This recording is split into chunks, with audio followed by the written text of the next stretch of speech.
Welcome to the world of knowledge. आज हम uniform civil code के बारे में सीखेंगे। चलो तो शुरू करते हैं।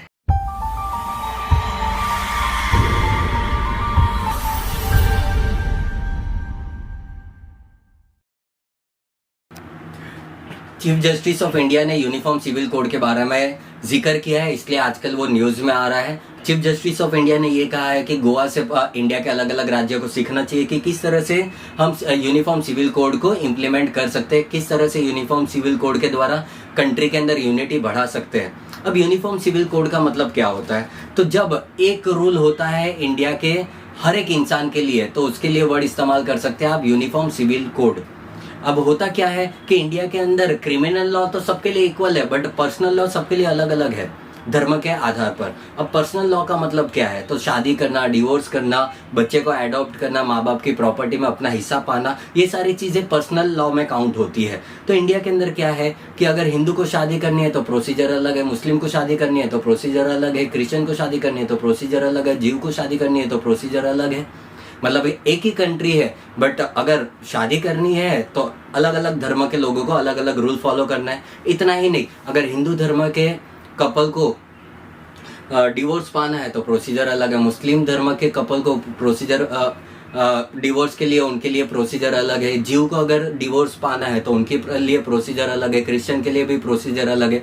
यहाँ तक कि हिंदू को अगर बच्चा एडॉप्ट करना है, गोद लेना है तो प्रोसीजर अलग है, मुस्लिम को अगर बच्चा एडॉप्ट करना है, गोद लेना है तो उनके लिए भी उनके धर्म के आधार पर प्रोसीजर अलग है। क्रिश्चियन धर्म के आधार पर क्रिश्चियन को भी अगर बच्चा एडॉप्ट करना है तो उनके लिए भी प्रोसीजर अलग है, और जीव धर्म के लोगों को भी अगर बच्चा एडॉप्ट करना है तो उनको भी अलग प्रोसीजर से गुजरना पड़ता है। यहाँ तक कि सेम इनहेरिटेंस के मामले में भी होता है, मतलब कि माँ बाप की प्रॉपर्टी बच्चों में किस तरह से बटेगी, ये इंडिया के अंदर धर्म के आधार पर डिसाइड किया गया है।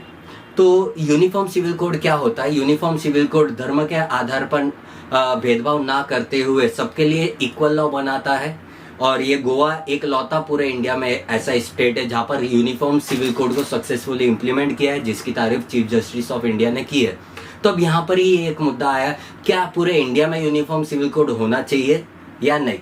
अब सबसे पहले तो होना चाहिए, उसके फेवर में जो पॉइंट्स है वो हम समझते हैं। सबसे पहली चीज, अगर इंडिया के अंदर यूनिफॉर्म सिविल कोड आ जाता है तो कम्युनलिज्म कम हो जाएगा।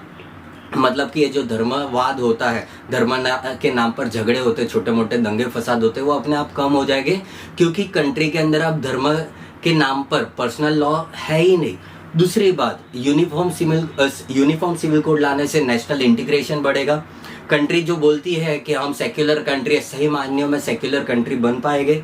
और अब देखते हैं कि अगर यूनिफॉर्म सिविल कोड लाते हैं तो इसके साथ साथ और क्या फायदे होंगे? तो जो औरत होती है, लड़की होती है, उनको भी जेंडर जस्टिस मिलेगा, क्योंकि जनरली पर्सनल लॉ जो बनाया है इंडिया के अंदर, चाहे वो हिंदू के अंदर हो, हिंदू के पर्सनल लॉ हो या मुस्लिम के पर्सनल लॉ, जनरली वो पैट्रियार्कल है। मतलब कि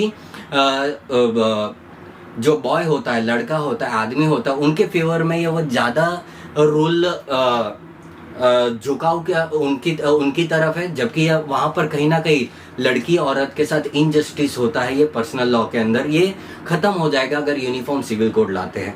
अब कुछ लोग ये इम्प्लीमेंट करने का सोचते भी है, मतलब कि कंट्री के अंदर ये लाने का भी चाहते हैं कुछ पॉलिटिकल लीडर, पॉलिटिकल पार्टी, जिसके अंदर बीजेपी बहुत ही अग्रेसिव है। बीजेपी ने अपने तो ये जो भाषण होता है बिफोर इलेक्शन, उसके अंदर भी कहा था कि यूनिफॉर्म सिविल कोड वो इंडिया के अंदर लाना चाहती है, बट बहुत सारी चैलेंजेस का सामना करना पड़ रहा है उनको भी। अब सबसे पहला चैलेंजेस तो माइनॉरिटी को संभालना, ये बहुत डिफिकल्ट टास्क है।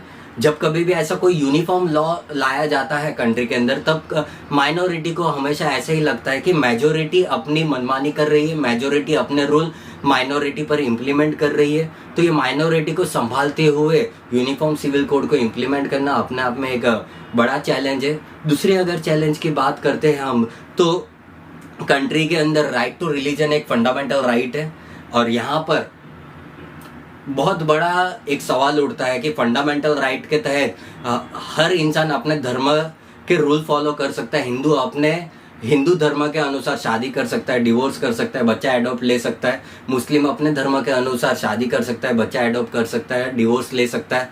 बट यहाँ कंट्री चाहती है नहीं यूनिफॉर्म सिविल कोड लाना है। तो यहाँ पर भी कॉन्ट्राडिक्शन है कि एक तरफ कॉन्स्टिट्यूशन के अंदर फंडामेंटल राइट है जो हमसे कोई नहीं छीन सकता, राइट टू रिलीजन, और दूसरे तरफ कंट्री चाहती है कि भाई यूनिफॉर्म सिविल कोड लाकर ये जो यूनिटी लानी है कंट्री के अंदर वो लाई जाए। अब इसके साथ ही बहुत सारे ऐसे पॉलिटिकल लीडर है जिसके अंदर विल नहीं है, इतनी इच्छा नहीं है कि यूनिफॉर्म सिविल कोड लाया जाए कंट्री के अंदर, ये भी एक चैलेंज है। और जो पॉलिटिकल पार्टीज चाहती है कि यूनिफॉर्म सिविल कोड लाया जाए वो कहीं ना कहीं यहाँ पर कम्युनलाइजेशन का हेल्प ले रही है, मतलब कि धर्मवाद का सहारा लेकर अपने वोटर्स बढ़ाना चाहती है, अपने वोट्स पाना चाहती है, ज़्यादा से ज़्यादा इलेक्शन में जीतना चाहती है। उनका ऐसा मकसद नहीं है कि सेक्युलर कंट्री बने, पर उनका ऐसा मकसद है कि यूनिफॉर्म सिविल कोड के नाम से भी कुछ वोट पाया जाए।